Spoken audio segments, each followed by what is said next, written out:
तो तबीयत से रुला दिया है। ओला इलेक्ट्रिक मोबिलिटी की बात करते हैं, एक दौर में जो स्टॉक का हाई था ना, ऑल टाइम हाई अगर आप देखें तो 157 रुपीज था, वहां से 26 रुपए पे आके खड़ा हो गया। क्या बुरी हालत हो गई है, 50% से ज्यादा स्टॉक टूट गया है। कंपनी मार्च के आखिरी तक जो है स्टोर्स को घटाकर लगभग 550 करने की तैयारी में है।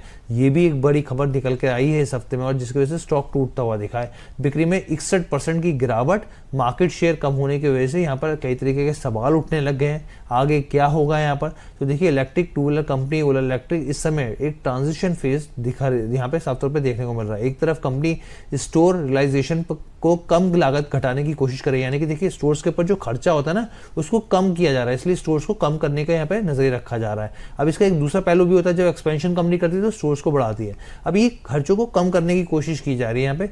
दूसरी तरफ बिक्री और मार्केट शेयर में तेज गिरावट निवेशकों के भरोसे को चोट पहुंचा रही है यहाँ पे।